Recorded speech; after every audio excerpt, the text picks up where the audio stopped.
ನಮಸ್ಕಾರ ವೀಕ್ಷಕರೇ, ನಾನು ನಿಮ್ಮ PH ನಾಯ್ಕೋಡಿ. NCI ನ್ಯೂಸ್ಗೆ ಸ್ವಾಗತ.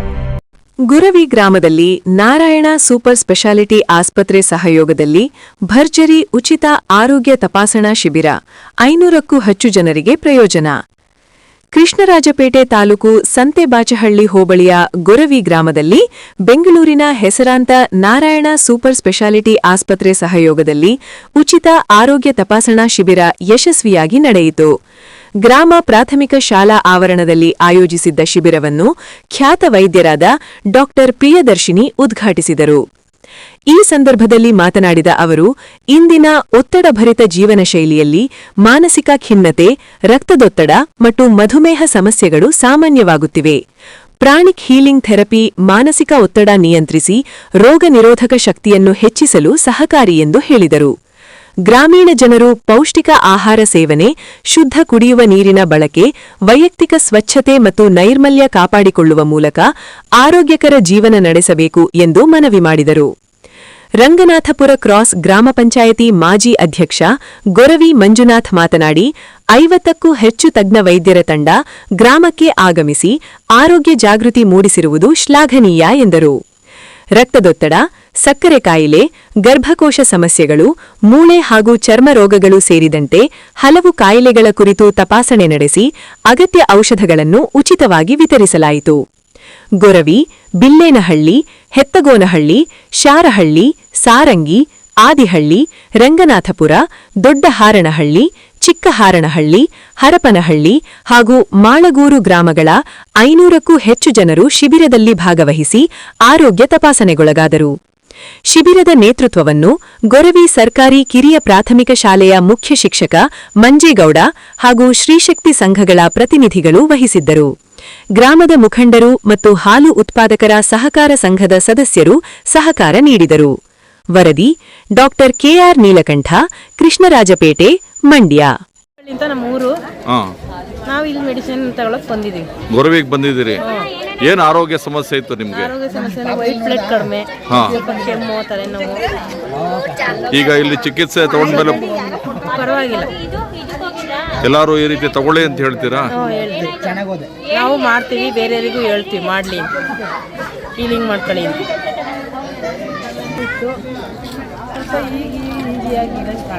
ರಿಲ್ಯಾಕ್ಸ್ ಅನ್ನಿಸ್ತಾ ಇತ್ತಾ? ಯಾರ್ಪೇಟೆ ತಾಲೂಕು ಸಂತೆಬಾಚಹಳ್ಳಿ ಹೋಬಳಿ ಗೊರವಿ ಗ್ರಾಮದಲ್ಲಿ ಗೊರವಿ ಮಗಳಾದ ಕಲಾವತಿಯವರ ಮಗಳು ಡಾಕ್ಟರ್ ಪ್ರಿಯದರ್ಶಿನಿಯವರು ಬೆಂಗಳೂರು ನಾರಾಯಣ ಸೂಪರ್ ಸ್ಪೆಷಲಿಸ್ಟ್ ಆಸ್ಪತ್ರೆಯ ಒಡಗೂಡಿ ಗೊರವಿ ಗ್ರಾಮದಲ್ಲಿ ಆರೋಗ್ಯ ಶಿಬಿರವನ್ನು ಹಾಕಿಕೊಂಡು ಗೊರವಿ ಗ್ರಾಮದ ಸುಮಾರು 400 ಜನರಿಗೆ ಅನುಕೂಲ ಮಾಡಿಕೊಟ್ಟಿದ್ದಾರೆ. ಅವರಿಗೆ ಗೊರವಿ ಗ್ರಾಮದ ಪರವಾಗಿ ಹಾಗೂ ನನ್ನ ವೈಯಕ್ತಿಕವಾಗಿ ಅಭಿನಂದನೆಯನ್ನು ಸಲ್ಲಿಸುತ್ತೇನೆ. ಇಲ್ಲಿ ಇವತ್ತು ಏನೇನು ಚಿಕಿತ್ಸೆಗಳು ಕೊಟ್ಟರು? ಇದು ಹೊಟ್ಟೆ ನೋವು, ಮಂಡಿ ನೋವು, ತಲೆನೋವು, ಈ ಥರ ಪ್ರತಿಯೊಂದು ಕಾಯಿಲೆಗೂ, BP, ಶುಗರು ಇತ್ಯಾದಿಗಳಿಗೆ ಸ್ಪೆಷಲಿಸ್ಟ್ ಡಾಕ್ಟರ್ಗಳು ಬಂದು ಅವರಿಗೆಲ್ಲರಿಗೂ ತಪಾಸಣೆ ಮಾಡಿ ಎಲ್ಲರಿಗೂ ಅನುಕೂಲ ಮಾಡಿಕೊಟ್ಟಿದ್ದಾರೆ. ಉಚಿತವಾಗಿ ಔಷಧಿ ವಿತರಣೆ ಮಾಡುವುದರ ಮೂಲಕ ಎಲ್ಲರಿಗೂ ಅನುಕೂಲ ಮಾಡಿಕೊಟ್ಟಿದ್ದಾರೆ. ಅವರಿಗೂ ಕೂಡ ನಮ್ಮ ಗ್ರಾಮದ ಪರವಾಗಿ ನನ್ನ ವೈಯಕ್ತಿಕವಾಗಿ ಧನ್ಯವಾದಗಳನ್ನು ಸಲ್ಲಿಸ್ತೇನೆ. ನಿಮ್ಮ ಹೆಸರೇನಂತ? ಯಾರ್ಪೇಟೆ ತಾಲೂಕು ಸಂತೆಬಾಚಹಳ್ಳಿ ಹೋಬಳಿ ಗೊರವಿ ಗ್ರಾಮದ ಶಾಲಾ ಆವರಣದಲ್ಲಿ ಆರೋಗ್ಯ ಶಿಬಿರವನ್ನು ಗೊರವಿ ಮೊಮ್ಮಗಳಾದ ಪ್ರಿಯದರ್ಶಿನಿಯವರು ನಾರಾಯಣ ಸ್ಪೆಷಾಲಿಸ್ಟ್ ಆಸ್ಪತ್ರೆಯಿಂದ ಆಯೋಜನೆ ಮಾಡಿ ಗೊರವಿ ಗ್ರಾಮದ ಎಲ್ಲರಿಗೂ ಅನುಕೂಲ ಮಾಡಿಕೊಟ್ಟಿದ್ದಾರೆ. ಅವರಿಗೆ ನಮ್ಮ ಗೊರವಿ ಗ್ರಾಮದ ಪರವಾಗಿ ಧನ್ಯವಾದಗಳನ್ನು ಹೇಳಲು ಬಯಸ್ತೇನೆ. ಏನೇನು ಚಿಕಿತ್ಸೆಗಳು ಕೊಟ್ಟಿದ್ದಾರೆ ಇಲ್ಲಿ? ಏನೇನು ಸಮಸ್ಯೆಗೆ? ಮಂಡಿ ನೋವು, ಹೊಟ್ಟೆ ನೋವು, ಇದು ವಾಯ, BP, ಶುಗರು, ಎಲ್ಲ ವಿಧವಾದ ಎಲ್ಲ ಥರದ ಚಿಕಿತ್ಸೆಯನ್ನು ಕೊಟ್ಟಿದ್ದಾರೆ. ಅವರಿಗೆ ನಮ್ಮ ಗ್ರಾಮದ ಪರವಾಗಿ ಅಭಿನಂದನೆಗಳನ್ನು ಸಲ್ಲಿಸ್ತೇನೆ. ನಿಮ್ಮ ಹೆಸರು? GA ಮಂಜೇಗೌಡ. ಗೊರವಿ ಶಾಲಾವರಣದಲ್ಲಿ ಶ್ರೀ ನಾರಾಯಣ ಮಲ್ಟಿ ಸ್ಪೆಷಾಲಿಸ್ಟ್ ಆಸ್ಪತ್ರೆಯ ವತಿಯಿಂದ ಡಾಕ್ಟರ್ ಪ್ರಿಯದರ್ಶಿನಿ ಅವರ ಒಂದು ಸಹಕಾರದೊಂದಿಗೆ ನಮ್ಮ ಗೊರವಿ ಗ್ರಾಮ ಮತ್ತು ಸುತ್ತಮುತ್ತಲಿನ ಗ್ರಾಮಸ್ಥರು ಎಲ್ಲರೂ ಕೂಡ ಒಂದು ಹೀಲಿಂಗ್ ಮತ್ತು ಇನ್ನಿತರ ವೈದ್ಯಕೀಯ ಸೇವೆಗಳ ಸೌಲಭ್ಯಗಳನ್ನು ಪಡ್ಕೊತಾ ಇದ್ದಾರೆ. ಇದು ಎಲ್ಲ ನಮ್ಮ ಸುತ್ತಮುತ್ತಲ ಜನಕ್ಕೆ ಅನುಕೂಲ ಆಗಿದೆ. ಈ ರೀತಿ ಒಂದು ಶಿಬಿರಗಳು ನಡೆದರೆ ನಮ್ಮ ಜನರ ಆರೋಗ್ಯ ಉತ್ತಮ ಆಗುತ್ತೆ. ಅದೇ ರೀತಿ ನಮ್ಮ ಮಕ್ಕಳ ಶಿಬಿರವನ್ನು ಏರ್ಪಡಿಸಿದ್ರು. ಮಕ್ಕಳಿಗೂ ಕೂಡ ಆರೋಗ್ಯ ಶಿಬಿರವನ್ನು ಯಶಸ್ವಿಯಾಗಿ ನಡೆಸ್ಕೊಟ್ಟಿದ್ದಾರೆ. ಇವರಿಗೆ ನಮ್ಮ ಗೊರವಿ ಗ್ರಾಮದ ಪರವಾಗಿ ಹಾಗೂ ನಮ್ಮ ಶಾಲಾ ವತಿಯಿಂದ, ನಮ್ಮ ಸುತ್ತಮುತ್ತಲಿನ ಗ್ರಾಮದ ವತಿಯಿಂದ ಅವರಿಗೆ ಅಭಿನಂದನೆಗಳನ್ನು ಸಲ್ಲಿಸ್ತೇನೆ. ತಮ್ಮ ಹೆಸರು ಸರ್? ನನ್ನ ಹೆಸರು ಮಂಜೇಗೌಡ, ಮುಖ್ಯ ಶಿಕ್ಷಕ. ಯಾವ ಊರು ನಿಮ್ಮದು? ಈಗ ಇಲ್ಲಿ ನೀವು ಚಿಕಿತ್ಸೆ ಪಡ್ಕೊಂಡ್ರಲ್ಲ, ಪರವಾಗಿಲ್ವಾ? ಅಲ್ಲ, ಏನು ಸಮಸ್ಯೆಗೆ ನೀವು ಹಿಂಡಿ ನೋವಿಗೆ ಅದೇ ಪರವಾಗಿಲ್ಲ? ನಿಮಗೆ ದಿನ ಅಭ್ಯಾಸ ಮಾಡಿ ಎಲ್ಲ ಒಳ್ಳೇದಾಗುತ್ತೆ ಅಂತ ಹೇಳಿದಾರಾ? ನನ್ನ ಹೆಸರು ಹೇಳಿ, ಮಗಳು ಚೇತನ, ನನ್ನ ಅತ್ತೆ ಮಗಳು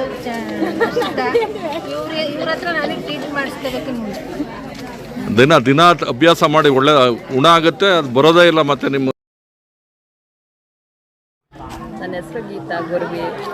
ಆದರೆ ಅಲ್ಲಿ ಎಲ್ಲ ಮಾಡಿಸ್ಕೊಳ್ಬೇಕಾದ್ರೆ ಏನೋ ಒಂಥರ ತಂಪಾದ ವಾತಾವರಣ ಥರ ಏನೋ ಒಂಥರ ಅನ್ನಿಸ್ತು ಒಟ್ಟಿಗೆ ಸರ್. ನಿಮ್ಗೇನು ಸಮಸ್ಯೆ ಇತ್ತು? ಸೊಂಟ ನೋವು ಸರ್. ಈಗ ಇಲ್ಲಿ ಟ್ರೀಟ್ಮೆಂಟ್ ತೊಗೊಂಡ್ಮೇಲೆ ಪರವಾಗಿಲ್ವಾ? ಪರವಾಗಿಲ್ಲ ಅನ್ನಿಸ್ತು.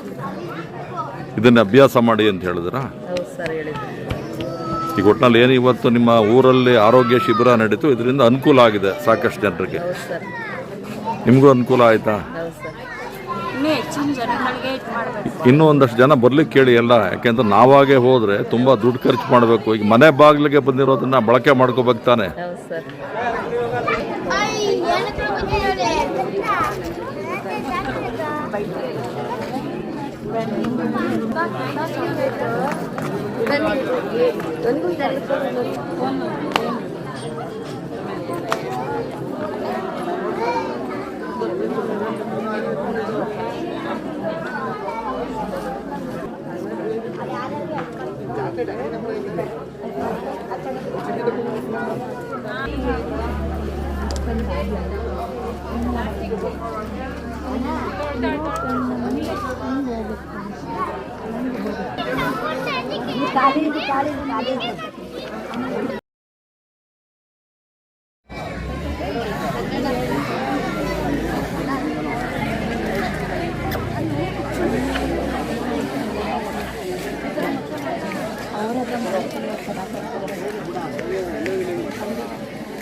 ಪಾಪಣ್ಣ ಅಂತ. ಯಾವ ಊರು ನಿಮ್ಮದು? ಗೊರವಿನಿ. ಈಗ ಇವತ್ತಿಲ್ಲಿ ಹೆಲ್ತ್ ಕ್ಯಾಂಪ್ ನಡೀತಾ ಇದೆಯಲ್ಲ, ಇದರ ಅನುಕೂಲ ಆಯ್ತಾ ನಿಮಗೆ? ಅನುಕೂಲ ರೀ, ಎಲ್ಲ ಇದಾಯ್ತು, ಚೆನ್ನಾಗೈತೆ. ಈಗ ಇದು ಮಾಡಿಸಿದ ಮೇಲೆ ನಮಗೆಲ್ಲ ಏನೂ ಇಲ್ಲ, ಚೆನ್ನಾಗಿ ಹುಷಾರಾಗೈತೆ. ಅಲ್ಲ, ನಿಮ್ಗೆ ಏನು ಸಮಸ್ಯೆ ಇತ್ತು? ಮೊದಲು ಸುಸ್ತಾಯ್ತಿತ್ತು, ಮಂಡಿ ನೋವು ಎಲ್ಲ ಇತ್ತು. ಇದಾದ್ಮೇಲೆ ನಮಗೆ ಮಂಡಿ ನೋವು, ಸುಸ್ತು ಎಲ್ಲನೂ ಕಮ್ಮಿ ಆಗೈತೆ. ಪರವಾಗಿಲ್ವೇ ಇವತ್ತು? ಪರವಾಗಿಲ್ಲ. ನೀವು ಚಿಕಿತ್ಸೆ ತಗೊಂಡದಕ್ಕೆ ಒಂದು ಒಳ್ಳೇದು ಕಾಣ್ತಾ ಇದೆ. ಒಳ್ಳೇದು ಕಾಣ್ತಾ ಐತೆ. ಮುಂದಕ್ಕೆ ಹೆಂಗೆ ಗೊತ್ತಿಲ್ಲ, ಇವಾಗಂತೂ ಒಳ್ಳೇದಾಗೈತೆ ಸರ್. ಏನೂ ತೊಂದರೆ ಇಲ್ಲ, ಚೆನ್ನಾಗಿ ಹುಷಾರಾಗೈತೆ. ನೀವು ಹೇಳಿ, ನಿಮ್ಮ ಹೆಸರು ಏನಂತ ಹೇಳಿ? ಚಂದ್ರ ಅಂತ ಸರ್. ಅಲ್ಲ, ಈಗ ಇಲ್ಲಿ ಆರೋಗ್ಯ ಮೇಳ ನಡೀತಾ ಇದೆಯಲ್ಲ, ನೀವೇನು ಚಿಕಿತ್ಸೆ ತಗೊಂಡ್ರಿ? ಬ್ಯಾಕ್ ಪೇನ್ ಇತ್ತು. ಬ್ಯಾಕ್ ಪೇನ್ ಚಿಕಿತ್ಸೆ ತಗೊಂಡು ಪರವಾಗಿಲ್ಲ, ಒಂದು ಸ್ವಲ್ಪ ರಿಲೀಫ್ ಅಂತ ಅನಿಸ್ತಾ ಇದೆ. ಗುಣ ಕಾಣ್ತಾ ಇದೆ? ಪರವಾಗಿಲ್ಲ ಸರ್. ಅಲ್ಲ, ಏನೇನು ಮಾಡಬೇಕು ನೀವು ಮುಂದಕ್ಕೆ ಅಂತ ಹೇಳಿದ್ದಾರೆ? ಹೇಳ್ಕೊಟ್ರು ಅದನ್ನ ಆ ಥರ ಇದು ಮಾಡ್ಕೊಂಡ್ರೆ ಪರವಾಗಿಲ್ಲ ಅಂತ ಅನಿಸ್ತು. ಈಗ ಒಂದು ಸ್ವಲ್ಪ ಇದಾಗಿದೆ, ಪರವಾಗಿಲ್ಲ, ಅನುಕೂಲ ಕಾಣ್ತಾ ಇದೆ. ಥ್ಯಾಂಕ್ಸ್ ಹೇಳ್ತೀರಾ? ಇವತ್ತು ಆರೋಗ್ಯ ಮೇಳ ಮಾಡ್ತಾ ಇದಾರಲ್ಲ ಬಂದು. ಖಂಡಿತ ಥ್ಯಾಂಕ್ಸ್ ಹೇಳ್ತೀವಿ.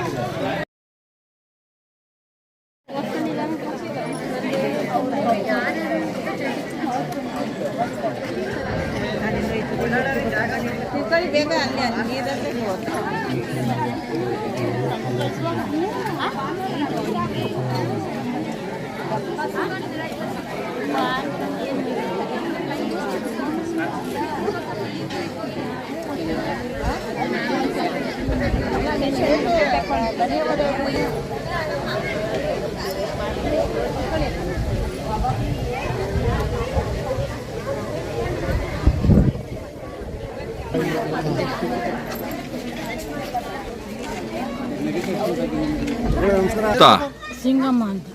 ಏನು ಈಗ ಇಲ್ಲಿ ಏನು ನಿಮಗೆ ಟ್ರೀಟ್ಮೆಂಟ್ ಕೊಟ್ರಲ್ಲ, ಮೊದಲು ಹೆಂಗಿತ್ತು, ಈಗ ಹೆಂಗೆ ನೀವು ಟ್ರೀಟ್ಮೆಂಟ್ ತಗೊಂಡಾದ್ಮೇಲೆ? ಅಲ್ಲ ಪರವಾಗಿಲ್ವಾ, ಗುಣ ಕಾಣ್ತಾ ಇದೆಯಾ? ಕಾಲೇ ನೋವು ಜಾಸ್ತಿ. ಹಾಂ, ಕಾಲೇ ನೋವು. ಜೋರಾಗಿ ಮಾತಾಡಿ. ಕಾಲು ಮುರಿದೋಗ್ಯದಲ್ಲ ಇದು. ಹಾಂ, ನೋವು ಜಾಸ್ತಿ. ಪರವಾಗಿಲ್ವಾ, ಈಗ ನೋವು ಕಮ್ಮಿ ಕಾಣ್ತಾ ಇದೆಯಾ? ಈಗ ಒಬ್ಬೊಬ್ರು ಹೋಗಾಕಲು ಹೇಳಕ್ಕೆ ಹೋಗಲ್ಲ ಬಿರ್ನೆ. ಯಾರು ಹಿಡ್ಕೊಂಡು ಹೋಗ್ಬೇಕಲ್ಲ. ಈಗ ಮನೆ ಗಂಟ ನಮ್ಮ ಮನೆ ಗಂಟ ಹಿಡ್ಕೊಂಡು. ಪರವಾಗಿಲ್ವಾ ಇವತ್ತು? ಯಾವ ಊರು ನಿಮ್ಮದು? ನಮ್ದು ಇದೇ ಊರು. ಗೊರಬಿಯವರೇ ನೀವು? ಗೋರ್ಬರ್ರೆ.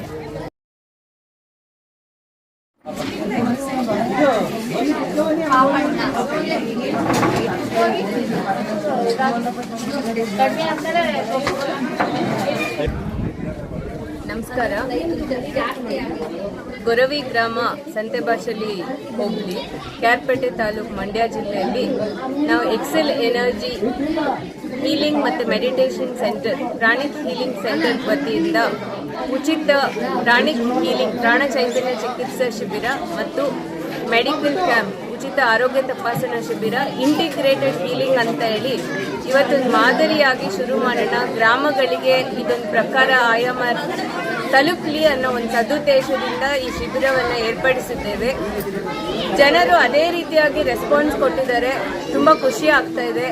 ಪ್ರಾಣಿಕ್ ಹೀಲಿಂಗ್, ಪ್ರಾಣ ಚೈತನ್ಯ ಚಿಕಿತ್ಸೆ ಅಂದರೆ ಏನು ಅಂತ ಒಂದು ಅನುಭವನ ಅವ್ರು ಮಾಡ್ಕೋತಾ ಇದ್ದಾರೆ, ಬಂದು ಭಾಗವಹಿಸಿದ್ದಾರೆ. ಅದರಲ್ಲಿ ಅವರು ಎಷ್ಟು ಶೀಘ್ರವಾಗಿ ಉಪಶಮನವನ್ನು ಕಂಡುಕೊಳ್ತಾ ಇದ್ದಾರೆ ಅನ್ನೋದನ್ನು ನಾವು ಕಣ್ಣಾರೆ ನೋಡ್ತಾ ಇದ್ದೀವಿ. ಜನ ಸಹಿತ ಅದನ್ನು ಅನುಭವಿಸಿ ಮಾತಾಡ್ತಾ ಇದ್ದಾರೆ. ಇದೇ ರೀತಿ ಪ್ರಕಾರ ಎಲ್ಲ ಗ್ರಾಮಗಳಿಗೂ ತಲುಪಲಿ. ಆ ಗ್ರಾಮಗಳಲ್ಲಿನ ಲೋಕಲ್ ಜನಗಳು, ಇಂಟ್ರೆಸ್ಟ್ ಇರೋರು ಇದನ್ನು ಕಲ್ತ್ಕೊಂಡು ಅದೇ ಲೋಕಲ್ ಜನಗಳಿಗೆ ಹೆಲ್ಪ್ ಆಗೋ ಥರ ಉಪಯೋಗಿಸ್ಕೊಂಡು ಅದನ್ನು ಮುನ್ನಡೆಸ್ಕೊಳ್ತಾ ಹೋಗ್ಬೇಕು ಅನ್ನೋದೇ ನಮ್ಮ ಸದುದ್ದೇಶ. ಈ ಪ್ರಕಾರ ಎಲ್ಲ ಕಡೆ ತಲುಪುವಲ್ಲಿ ಈ ಜನಗಳು ನಾಂದಿ ಆಡ್ತಾರೆ ಅನ್ನೋದೇ ನಮ್ಮ ಒಂದು ಗುರಿ, ಅದೊಂದು ಆಶಯ. ಇದನ್ನೆಲ್ಲ ನೆರವೇರಿಸ್ತಾರೆ ಅಂತ ನಮ್ಮದೊಂದು ಆಶಯನ ಈಡೇರಿಸ್ತಾರೆ ಅನ್ನೋ ಒಂದು ಆಸೆಯಿಂದ ಇದನ್ನ ಏರ್ಪಡಿಸಿದ್ದೀವಿ.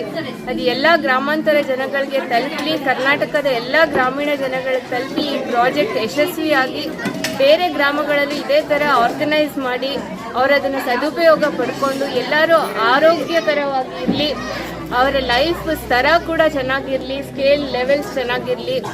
ಮಾಸ್ಟರ್ ಚಾಕ್ ಆಕ್ಸಿ ಅವರು ಪ್ರಾಣಿಕ್ ಹೀಲಿಂಗನ್ನು ಹುಟ್ಟು ಹಾಕಿದವರು, ಮಾಡರ್ನ್ ಪ್ರಾಣಿಕ್ ಹೀಲಿಂಗನ್ನು ಹುಟ್ಟು ಹಾಕಿದವರು. Institute of inner studies Philippines Manila ಇಂದ ಈ ಆರ್ಗನೈಸೇಷನ್, ಈ ಟೀಚಿಂಗ್ಸ್ ಬರ್ತಾ ಇರೋದು. ಇದನ್ನೆಲ್ಲ ನೀವು ಕಲಿತು ಎಲ್ಲ ಕಡೆ ಅದನ್ನು ಪ್ರಚಾರ ಮಾಡಿ ಉಪಯೋಗಿಸ್ಕೊಳ್ಳಿ ಅನ್ನೋದೇ ನಮ್ಮ ಉದ್ದೇಶ. ಲೈಫಲ್ಲಿ ಹೆಲ್ತ್, ವೆಲ್ತ್ ಮತ್ತು ಫೈನಾನ್ಸಸ್, ಸ್ಪಿರಿಚುವಲ್ ಗೋಲ್ಸ್ ಏನೇನಿದೆ ಆ ಸ್ತರಗಳನ್ನ ನೀವು ಮುಂದುವರಿಸ್ಕೊಂಡು ಜೀವನ ಶೈಲಿಯನ್ನು ನೀವು ಮಾರ್ಪಡಿಸ್ಕೊಂಡು ತುಂಬ ಚೆನ್ನಾಗಿ ನಿಮ್ಮ ಬದುಕು ಇರಲಿ, ನಿಮ್ಮ ಜೀವನ ಶೈಲಿ ಚೆನ್ನಾಗಿರಲಿ ಅನ್ನೋದೇ ನಮ್ಮ ಆಶಯ. ತಮ್ಮ ಹೆಸರು ಮೇಡಮ್? ನಾನು ಡಾಕ್ಟರ್ ಪ್ರಿಯದರ್ಶಿನಿ ಅಂತೇಳಿ. ನಾನು ಪ್ರಾಣಿಕ್ ಹೀಲಿಂಗ್ ಜುಲೈ 2022 ಇಂದ ಕಲಿತದ್ದು. ಅವತ್ತಿನಿಂದ ನನ್ನ ಹೃದಯಕ್ಕೆ ಇದು ತುಂಬ ಕ್ಲೋಸ್ ಆಗಿದೆ. ಎಲ್ಲ ಜನಗಳಿಗೂ ಇದು ತಲುಪಬೇಕು ಅನ್ನೋ ಉದ್ದೇಶ. ಸೊ ಪ್ರಾಣಿಕ್ ಹೀಲಿಂಗ್, ಯೋಗ ವಿದ್ಯಾ ಪ್ರಾಣಿಕ್ ಹೀಲಿಂಗ್ ಫೌಂಡೇಶನ್ ಕರ್ನಾಟಕ ಮತ್ತು ಎಕ್ಸೆಲ್ ಎನರ್ಜಿ ಸೆಂಟರ್ ವತಿಯಿಂದ ಇದು ಎಲ್ಲರಿಗೂ ತಲುಪಲಿ ಅನ್ನೋದು ನಮ್ಮದು ದೊಡ್ಡ ಉದ್ದೇಶ. ದಯವಿಟ್ಟು ಎಲ್ಲ ಇದನ್ನು ಮನಗಂಡು ಇದ್ರ ಕಡೆ ಯಾರ್ಯಾರು ಆರ್ಗನೈಸರ್ಸ್, ವಾಲಂಟಿಯರ್ಸ್, ಸ್ಪಾನ್ಸರರ್ಸ್ ಮುಂದೆ ಬರ್ತೀರಾ ಅದನ್ನ ಮುಂದೆ ಬರ್ಬೇಕು. ಈ ಕಡೆ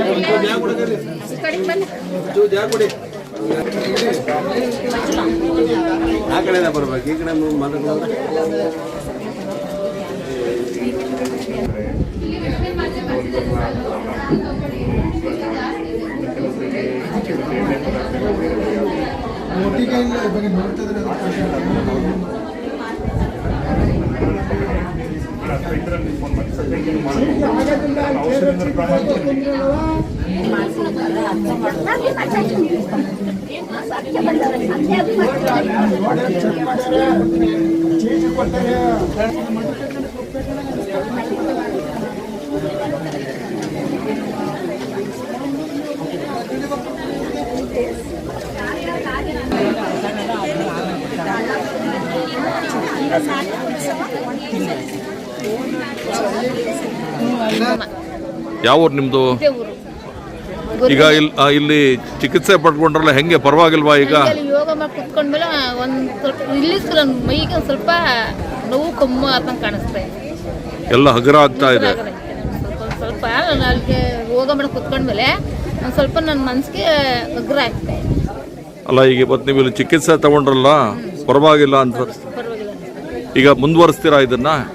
ಅದೇ ಮಾತ್ರೆ ಬರ್ಕೊಟ್ರು ಡಾಕ್ಟ್ರು, ಇಲ್ಲೇ ತಗೊಂಡಿದ್ದೀವಿ ಮಾತ್ರೆನ. ಅಂದರೆ ನಾವು 4-5 ವರ್ಷದಿಂದ ಈ ನೋವಿನಿಂದ ಎಕ್ಸ್ರ ಸ್ಕ್ಯಾನಿಂಗ್ ಎಲ್ಲ ಮಾಡಿಸಿ ನೋವು ಮಾತ್ರೆ ಮೆಡಿಸಿನ್ ಕೊಟ್ಟಾಗ ಒಂದು ದಿವಸ ನೋಡ್ಕೊಂಬತ್ತೆ ಮತ್ತೆ ಅದೇ ನೋವು ಸ್ಟಾರ್ಟ್ ಆಯ್ತದೆ. ಇದರಿಂದ ನನಗೆ ಭಗವಂತನ ದಯದಿಂದ ಹುಷಾರಾದರೆ ಅದೆಲ್ಲ ಟ್ಯಾಂಕ್ಸ್ ಹೇಳ್ತೀನಿ. ಅಲ್ಲ ಈಗ ಹುಷಾರಾಗ್ತಾ ಇದೆಯಲ್ಲ, ಕಾಣ್ತಾ ಇದೆಯಲ್ಲ, ನಿಮ್ಗೆ ಅನುಭವ ಆಗಿದೆಯಲ್ಲ? ಸ್ವಲ್ಪ ಪರವಾಗಿಲ್ಲ.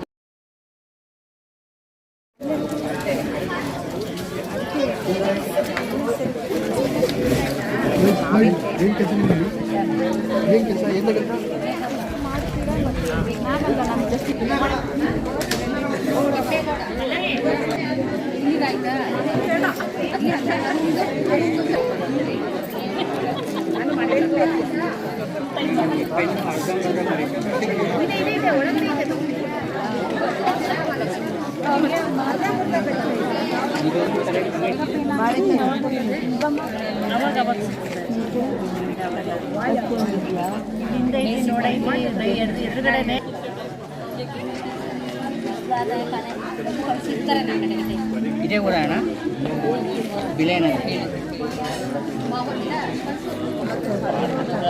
50% ಲತಾ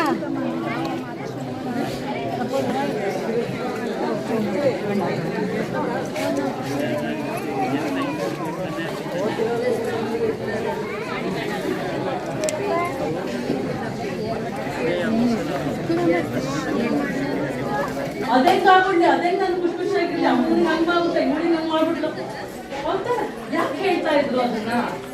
ನಮ್ಮ ಮಾಸ್ಟರ್ ಹೇಳ್ತಾರೆ, ಯಾರು ಏನೇ ಒಂದು ಹೇಳಿದ್ರು ತಕ್ಷಣ ನಂಬೇಡ. ಏನ್ ಮಾಡೋದ್ರಿಂದ ನಿಮ್ಮ ಅಪ್ಪ ಅಮ್ಮ ನಿಮ್ಗೆ ಎಷ್ಟು ಮಾಡ್ಕೊಂಡ್ ಬಂದಿರ್ತಾರೆ, ಪ್ರಶ್ನೆ ಕೇಳೋಷ್ಟು ಒಂದು ಧೈರ್ಯ ಇರಲಿಲ್ಲ. ಆದ್ರೆ ಈಗಿನ ಮಕ್ಕಳುಗಳಿಗೆ ಎಲ್ಲದಕ್ಕೂ ಅವ್ರಿಗೆ ಪ್ರಶ್ನೆಗಳು ಕೇಳ್ತಾರೆ, ನಮ್ಮ ಉತ್ತರಗಳು ಕೊಟ್ರೆ ಮಾತ್ರ ನಮ್ಮ ಸಂಸ್ಕೃತಿ ಸಂಸ್ಕಾರ ಬೆಳೆಯುತ್ತೆ, ಇಲ್ಲಾಂದ್ರೆ ಖಂಡಿತ ಬೆಳೆಯಲ್ಲ. ಕಾಲ ಮೇಲೆ ಕಾಲ ಹಾಕ್ಬೇಡ, ಕೈ ಕಟ್ಟಬೇಡ ಅಂತ ಹೇಳ್ತಾರೆ. ಕೈ ಕಟ್ಟೋದು ಯಾವಾಗ ನಮ್ಮ ಅಭ್ಯಾಸ ಬಂದಿರೋದು ಮೇಡಮ್? ಸ್ಕೂಲಿಂದ ತಾನೆ. ಸ್ಕೂಲಲ್ಲಿ ನಮ್ಮ ಕೈ ಕಟ್ಟೋ ಅಭ್ಯಾಸ ಬಂದಿರೋದು. ಕೈ ಕಟ್ಟಿದ್ರೆ ಏನಾಗುತ್ತೆ ಅಂತಂದ್ರೆ, ಒಂದು ನಮ್ಮ ಪ್ರಭಾವಳಿ ಇರುತ್ತಲ್ಲ, ಪ್ರಭಾವಳಿ ಅನ್ನಲ್ಲ, ಅದು ಒಂದು ಚಿಕ್ಕದಾಗ್ತಾ ಬರುತ್ತೆ, ಡೆನ್ಸ್ ಆಗ್ತಾ ಬರುತ್ತೆ. ಅವಾಗ ಏನಾಗುತ್ತೆ, ನಾವು ಕೊಡ್ತಾ ಇದ್ರು ಅದು ಅಬ್ಸರ್ವ್ ಮಾಡಲ್ಲ. ಇನ್ಸ್ಟ್ರಕ್ಷನ್ ಕೊಡ್ಬೇಕಾದ್ರೆ ಕೈ ಹಿಂಗಿತ್ತು, ಹೊಗಳ್ಬೇಕಾದ್ರೆ ಕೈ ಹಿಂಗಿಟ್ಕೊಂಡಿರೋ ಕೈ ಕಟ್ಟೋ. ಅದ್ರಲ್ಲಿ ಮನೆಗಳಲ್ಲಿ ಕಾಲ ಕಾಲ ಹಾಕೊಂಡು ಏನ್ ನಿನಗೆ ಒಂಚೂರು ಸಂಸ್ಕಾರ ಇಲ್ಲ, ದೊಡ್ಡವ್ರನ್ನ ಕಾಲ ಹಾಕೊಂಡಿದ್ದೆ. ಬರೀ ನಮಗೆ ಒಂದು ಭಯ ಇಟ್ಟಿದ್ರೆ ಅರ್ಥ ಮಾಡ್ತಾ ಏನಕ್ಕೆ ಅಂತ ಹೇಳಿಲ್ಲ. ಕಾಲ ಮೇಲೆ ಕಾಲು ಕೈ ಕಟ್ಟಿದಾಗ ನಮ್ಮ ಒಂದು ಅಪ್ಪರ್ ಅಂಡ್ ಲೋಯರ್ ಅಂದ್ರೆ ನಮ್ಮ ಸುತ್ತ ಇರುವಂತಹ ಪ್ರಭಾವ ಏನಾಗುತ್ತೆ ಅಂದ್ರೆ ಟೆನ್ಸ್ ಆಗುತ್ತೆ, ಚಿಕ್ಕದಾಗ್ತಾ ಬರುತ್ತೆ. ಅವಾಗ ಯಾರು ಏನೇನು ಹೇಳಿದ್ರು ಕೂಡ ಇನ್ಫಾರ್ಮೇಶನ್ ಒಳಗಡೆ ಹೋಗಲ್ಲ. ಮನೇಲಿ ದೊಡ್ಡವ್ರು ಇದ್ದಾರೆ ಅಂತಂದ್ರೆ ಅವರ ಒಂದು ಅನುಭವಕ್ಕೆ, ಅವರ ಒಂದು ವಯಸ್ಸಿಗೆ ಅಲ್ಲ, ತುಂಬಾ ಚೆನ್ನಾಗಿ ಅವ್ರು ಹೇಳ್ತಾರೆ ಏನೇನು ಹಿಂಗಾಗಿದೆ, ಅವ್ರ ವಯಸ್ಸಿಗೆ ತಕ್ಕಂತ ಅವ್ರಿಗೆ ಇನ್ಫಾರ್ಮೇಶನ್ ಕೊಡ್ತಾರೆ.